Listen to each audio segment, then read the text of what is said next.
大家好，嗱，首先咧，萬分抱歉咧，就係好耐冇拍片啦，好耐冇 update 啦。都係嗰樣嘢嘅，就係小弟自己有啲私事忙緊，咁咧就日後咧就可以同大家分享嘅。嗱，不過今日咧就必須地咧要拍一段片，就好讓咧各位咧就依然記得咧活學咧，就唔好將我咧遺忘下。咁咧，但係其實我就冇乜準備。咁我喺度想諗下可以講啲咩嘅時候咧，其實最直接去取材喺邊咧，就係我成日做嘅打齋。因為喺我哋打齋裏邊咧，即係我唔係講個儀式，係我哋打齋裏邊嘅經本咧，其實裏邊有好多好靚嘅文字，好靚嘅詩句。咁裏邊咧仲係可能包含咗一啲故事喺裏邊。咁我今日咧好想咧去分享一個故事啊！呢個故事咧，即係如果講裏邊嘅人物咧，就係家傳戶曉。嗱，我哋打齋即係一個超度儀式啦。咁我哋裏面好多環節噶嘛，我成日講。咁咧其中一部分咧，即係喺我哋嘅先天合食祭煉憂科呢一部經裏邊咧，其中有一個步驟一個環節咧，我哋行內啦嚇，叫佢做請香。其實請香咩意思咧？就係話好多支香，每一支香咧，由高公法師開始咧，到每一個道士咧，都會揸多過一支。每一支香代表去請一個界別嘅幽魂嚟，即係話一場齋咧，一場超度法事咧，我哋除咗要請受戰嘅嗰位先人嚟發場之外咧，我哋同時間即係所謂普渡咧，我哋要請埋唔同界別嘅幽魂一齊嚟聞經聽法嘅。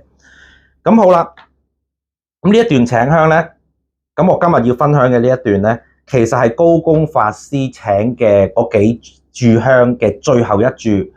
咁我不如咁啊，我先用我哋平時打齋嗰種腔嚟讀一次，然之後我再解釋裏邊文字同埋講一講背後嗰個故事俾大家聽下。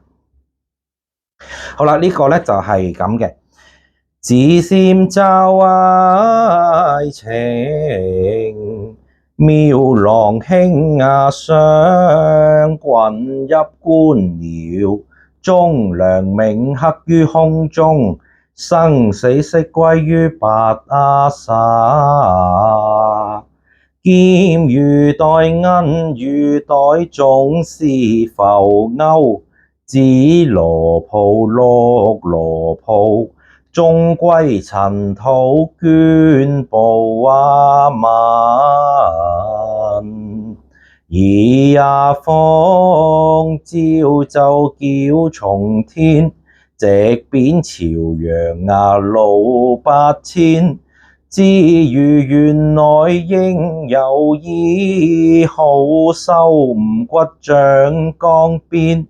此夜今時來臨，法會。一般我哋都係有一種半唱半讀嘅嗰種腔嚟講啦，悲傷啲啦，即係一個齋嘅事裏邊。好啦，咁裏邊講緊乜嘢咧？咁我先解釋一段先啦。比如嗱，我頭先話我哋會請一個界別嘅幽魂嚟，而呢個界別係乜嘢咧？嗱，至心召請，即係我哋誠心去召請呢一個界別。妙郎輕上棍入官僚，哇！妙郎即係喺個朝廷裏邊啦，哇！輕上喎，即係最高級嗰啲官喎，同埋棍一個棍同一個邑裏邊嘅官僚，哇！即係最高級嘅官員咁滯啦。呢一個官員咧，我哋點形容佢咧？話終良銘刻於空中，即係佢哋咧，哇！個心裏邊成日都記住要終良嘅。要點樣去服務個朝廷嘅，但係生死悉歸於筆下，即係話佢哋嘅生死咧，其實終歸咧都係受佢嘅嗰支筆影響。嗱，點解有咁嘅講法咧？其實同我哋呢個故事嘅主人翁咧個關係好密切。咁我不如陣間先講啦。好啦，金魚袋、銀魚袋，總是浮鈎。咁呢啲金魚袋、銀魚袋係咩咧？其實就係裝住官符嘅袋啊！啲金魚銀魚就係官符嚟嘅。咁當然金啊高級啲啦。咁即係話咧，佢象徵緊高官或者冇咁高級嘅官，即使佢哋今日做到咁高級，但係咧都係浮鈎，即係好似一個泡影咁樣啦。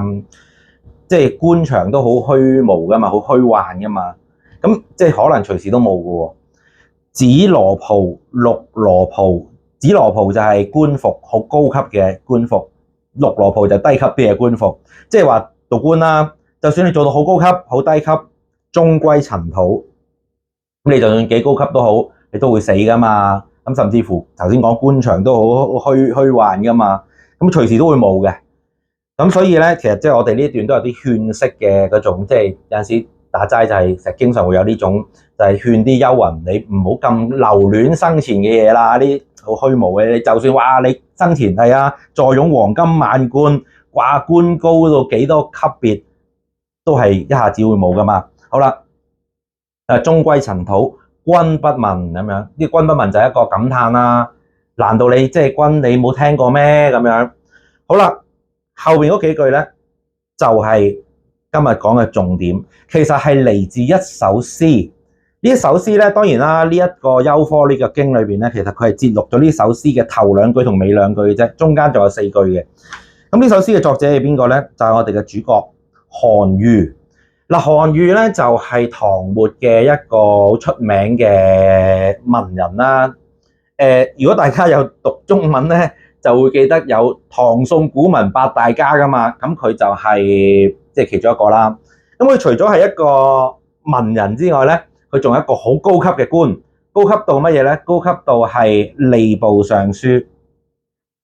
嗱，咁講啦，我講咗個故事啊，不如我講咗呢首整成首即係包埋冇寫過嗰幾句嘅詩，我讀一次俾大家聽，跟住我先再講個故事同埋解釋。好啦。佢話一風朝奏九重天，直貶朝陽路8千。跟住咧就話欲為性命除弊事，肯前衰老惜殘年。雲橫秦嶺家何在？雪擁南關馬不前。知與遠來應有意，好收吳骨長江邊。咁樣啦，嗱。咁當然最後嗰句就係此夜今時來臨法會啦，呢個陣再講。好啦，咁係點嘅咧個背景？嗱，韓愈咧就係頭先咁我講種啦，講過啦，就係話一個高官啦。咁佢其實咧，佢仲我哋做個主角嘅，佢有個侄孫，咁有啲人話係外甥啦，有啲係侄孫啦嚇。嗱，因為我呢個故事咧，我選係好多版本嘅，我選呢個版本咧。我覺得唔係最好聽嘅故仔，不過咧就係一個比較詳細啲嘅記錄啦，就係喺《太平廣記》裏邊嘅一個故事。咁大家有興趣自己睇啦。就係話佢有個侄孫，呢個侄孫咧叫做韓湘。咁大家聽下估到邊個啦？就係我哋八仙裏邊嘅韓湘子。咁據說咧佢都係俾呂祖盜佢嘅成仙嘅。嗱，但係如果你係一啲學者啊，或者啲專研究歷史啊嗰啲人咧，你可能會唔好亂講咁樣。即係因為咧韓湘又係一個即係好多學者好中意講，其實係穿鑿附會嘅，唔係韓湘子嚟嘅。韓湘真係事實有呢個人，就唔係你講嗰種八仙嚟嘅咁樣。我哋唔好理呢樣嘢，我哋用翻道教，我哋用翻我哋道教個角度去講下。咁佢嗰個外孫咧，個侄孫咧就係韓湘子。韓湘子咧。講佢弱冠之年咧，20歲嘅時候咧，遊手好閒，咁啊即係好慕道啦，好清虛啊，好灑脫嘅，完全唔會似韓愈咁係一個即係儒家學者讀書人，好勤力讀書，完全唔係好中意遊玩啊，好即係好清虛嘅。咁咧韓愈就睇唔過眼啦，同佢即係相反啊嘛。佢話你係成日唔讀書，喂咁你有咩本事咧？於是韓湘就答佢啦，對人聽好輕佻啦。我本事好多嘅喎，我識乜嘢咧？嗱，我識即係話好似即係好多遊戲咁啦，好似人哋嗰啲投壺嗰啲咁。我識攞支鐵棍攞支棍插喺度好遠，我掟啲銅錢過去咧，全部啲銅錢咧全部穿起佢嘅，即係全部都中嘅。咁啊，好似人哋玩遊戲，好似去嗰啲冒險樂園嗰啲啦。咁仲識乜嘢啊？我仲識咧攞2支鈎寫天下太平呢4個字咧，寫得好工整、好靚嘅咁，全部都係一啲好似遊玩嘅，冇乜作用。咁啊，韓愈當時咧，即係我估佢都應該皺晒眉頭啦。咁啊，韓湘就話：咁啊，我仲有本事，我識種花，我識染花，即係話我種嘅花咧，無論咩花都好，我種咧，我可以種到佢五顏六色，即係好七彩繽紛都可以嘅。啊，你唔信我即刻示範俾你睇。於是乎咧，咁當時係秋天啦，咁佢即刻攞咗個田咧，就種咗一啲牡丹花，咁圍起佢，咁就話嗱，春天咧，你就知我知道咩事啦咁樣。嗱，韓商咧就係即係一個求道嘅人啦，所以咧其實佢咧都係即係會好，即係佢會唔會住喺屋企嘅？即係咁樣就玩完一輪咧，佢又走咗啦，咁好啦。咁講翻韓愈咧，就當時咧即係唐末咧，其實都係即係迷信成風啦，咁好崇尚佛教嗰啲啦。咁當時嗰個皇帝咧就好想去，即係好鋪張咁去迎接嗰個佛骨啊，即係我估係舍利子咁樣啦。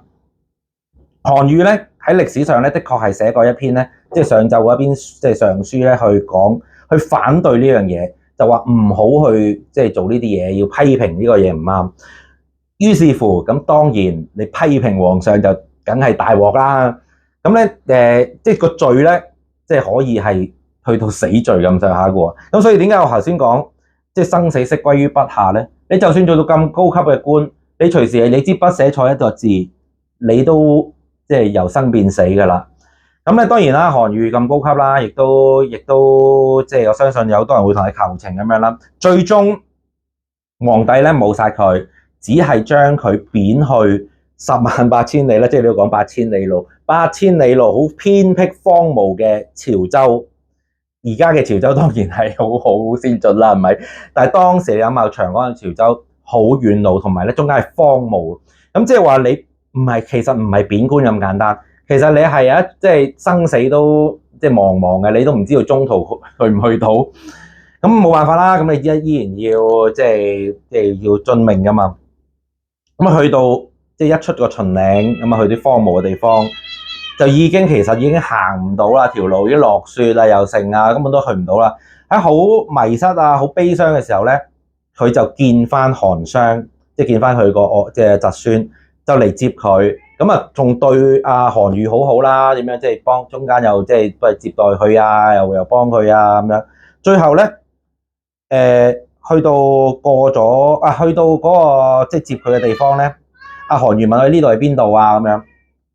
阿韓湘子就話俾你聽，呢度就係南關啊咁樣，咁我陪你行呢段路啦，好難行嘅咁樣。咁一路送到去另外一個地方之後咧，咁啊韓湘子就同韓愈講話，我係只能夠送到你嚟呢度嘅啫，因為咧我師傅就喺呢個地方啦。咁啊佢係喺度咧就即係燒緊藥啦，煲緊煉緊丹啦，咁我要陪佢啦。咦，小青你做咩事啊？你聽到呢個故事，你有啲咩想發表啊？啊，咁激動嘅你，好。咁阿韓愈咧咁知道呢個孫要走，咁其實好傷心。咁其實佢都有問佢嘅。咁你真係收到仙啊？咁，原來呢個我徒弟係嚟搞嗰陣嘅，唔係嚟想聽我講經嘅。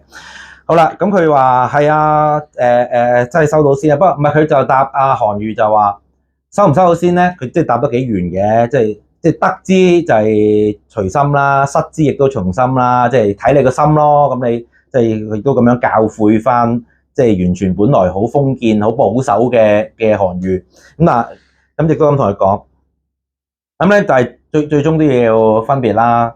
咁韓愈咧就好悲傷咧，就作咗呢一首詩，就送翻俾佢嘅侄，即係或者佢個侄孫啦。咁呢首詩頭先我講過嘅、讀過嘅，佢講乜嘢咧？一封朝奏或者朝奏啦，應該係朝啦。即係我上書一封奏摺俾九重天，即係好似皇帝咁樣。但係我即係直咧，即係黃昏咧，我已經俾人貶咗去潮州，即係貶咗去8000里路遠嘅潮州啦。咁啊好慘啦！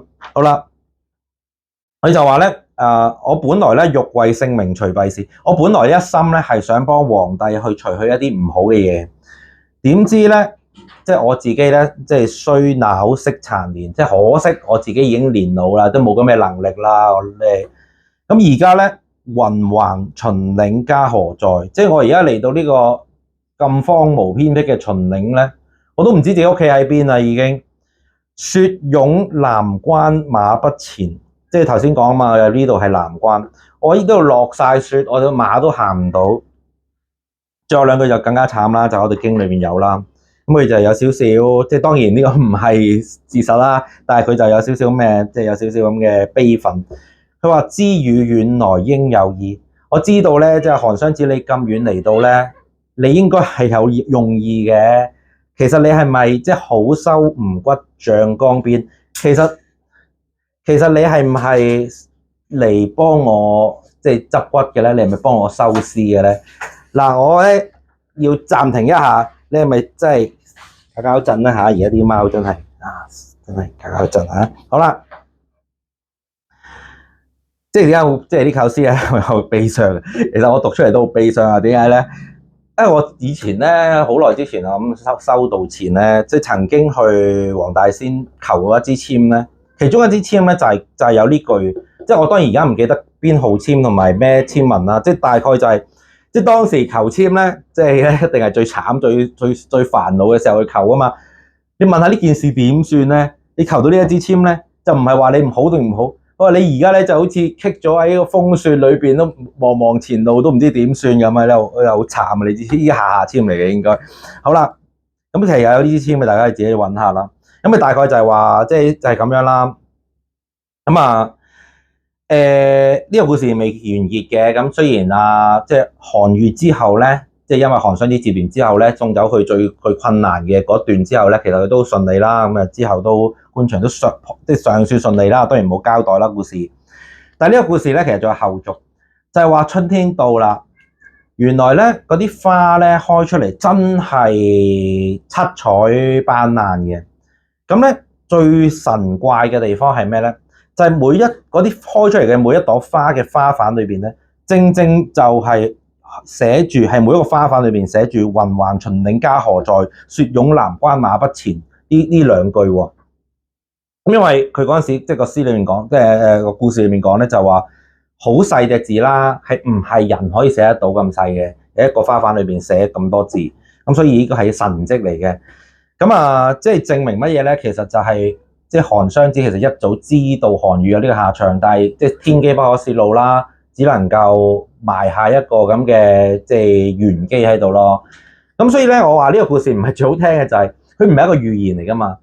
有一個故事咧就係講其實即係有一個版本就係話其實佢係種咗啲花出嚟啦，即刻種咗啲花出嚟，而啲花裏邊咧就亦寫咗呢兩句喺度，但係當時咧大家唔識點解。韓湘亦都冇去解釋，今日離開咗。咁睇下大家中意邊個版本嘅故事啦。好啦，咁咧呢個就係即係我哋一段嘅嗰個請香啦。咁裏邊咧又交代咗我哋一個八仙裏邊一個人物啦。咁同埋裏邊咧嗰個文章嘅文筆真係好漂亮啦。咁所以有機會咧，未來睇下我再睇下會唔會有啲故事又同大家分享下咯。咁好啦，咁咧今日我諗我要講嘅嘢應該都七七八八啦。咁好啦，咁我今日就講到呢度啦。好，多謝各位。